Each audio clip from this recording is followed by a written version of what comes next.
Hello बच्चों, चलिए प्रश्न पढ़ते हैं। तो प्रश्न में दिया गया है, वे विषाणु जो जीवाणु को संक्रमित कर उनमें गुणन तथा लाइसिस करते हैं उन्हें कहते हैं। तो हमारे पास विकल्प हैं लाइसोजाइम, लाइपोलाइटिक, लाइटिक या फिर लाइसोजेनिक।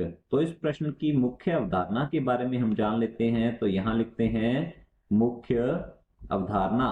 मुख्य अवधारणा है हमारे पास जीवाणु भोजी। तो यहाँ लिखते हैं जीवाणु भोजी से संबंधित यह हमारा प्रश्न है। तो जीवाणु भोजी जो है ये ऐसे विषाणु होते हैं। तो यहाँ लिखेंगे ऐसे विषाणु, ऐसे विषाणु जो हम कह सकते हैं यहाँ पर जीवाणुओं को संक्रमित करते हैं, जो जीवाणुओं को संक्रमित करते हैं, जीवाणुओं को संक्रमित करते हैं और इनके द्वारा ही वे अपना जीवन चक्र जो है पूर्ण करते हैं। इनमें संक्रमण करके वे अपना आनुवंशिक पदार्थ इनके अंदर डाल देते हैं और अपना जीवन चक्र पूर्ण करते हैं। तो ऐसे विषाणुओं को कहा जाता है जीवाणु भोजी। तो जीवाणु भोजी जो है ये मुख्यतः दो प्रकार के होते हैं। तो यदि इनके प्रकारों की बात की जाए तो लिख लेते हैं प्रकार। दो प्रकार के जीवाणु भोजी होते हैं। एक तो होते हैं लाइटिक, तो यहाँ लिखेंगे लाइटिक जीवाणु भोजी, लाइटिक जीवाणु भोजी। और दूसरे प्रकार के होते हैं लाइसोजेनिक, लाइसोजेनिक, लाइसोजेनिक जीवाणु भोजी। तो यहाँ देखेंगे लाइसोजेनिक जीवाणु भोजी। अब लाइटिक जीवाणु भोजी जो हैं ये क्या करते हैं, ये जीवाणु कोशिका को संक्रमित करते हैं। तो यहाँ लिखेंगे ये सबसे पहले जीवाणु, जीवाणु कोशिका, जीवाणु कोशिका में संक्रमण करते हैं, में संक्रमण करेंगे अर्थात अपना आनुवंशिक पदार्थ उसके अंदर डाल देते हैं।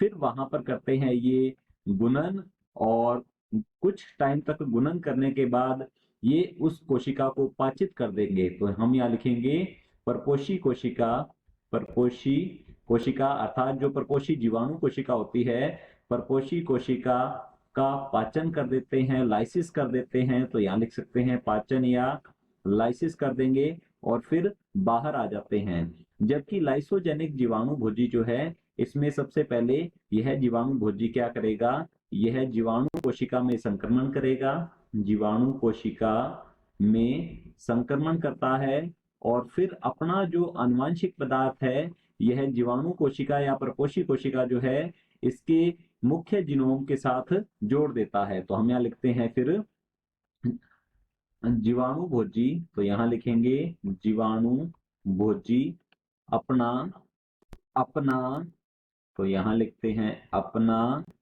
आनुवंशिक पदार्थ, आनुवंशिक, आनुवंशिक पदार्थ परपोषी कोशिका या फिर जीवाणुवीय कोशिका। तो यहाँ लिखेंगे जीवाणुवीय कोशिका के मुख्य जीनोम, के मुख्य जीनोम के साथ, मुख्य जीनोम के साथ जोड़ देता है, जोड़ देता है। अर्थात जीवाणु भोजी जीवाणु कोशिका में संक्रमण करेगा सर्वप्रथम और संक्रमण करने के बाद जो इसका आनुवंशिक पदार्थ होता है वह जीवाणुवीय कोशिका के मुख्य जीनोम के साथ जुड़ जाता है। और हम कह सकते हैं कि अब ये जो जीवाणु कोशिका है वह जीवाणु भोजी बनाने की एक फैक्ट्री की तरह कार्य करती है। इसमें कोशिका का लाइसिस या पाचन नहीं होता है। तो हमारा जो प्रश्न है, वे विषाणु जो जीवाणु को संक्रमित कर उनमें गुणन तथा लाइसिस करते हैं उन्हें कहते हैं, तो उन्हें कहा जाता है लाइटिक जीवाणु भोजी। तो चलिए देखते हैं विकल्प की ओर। विकल्प ए दिया गया है लाइसोजाइम। तो लाइसोजाइम जो है ये पाचक एंजाइम होते हैं। तो यहाँ लिखेंगे ये पाचक एंजाइम होते हैं। तो हमारा पहला विकल्प जो है ये गलत होता है, ये कोई विषाणु नहीं है। दूसरा दिया गया है लाइपोलाइटिक। तो हमारा बी विकल्प जो है ये भी गलत होता है। लाइपोलाइटिक से तात्पर्य होता है लिपिड अर्थात वसा का पाचन करने वाला एंजाइम।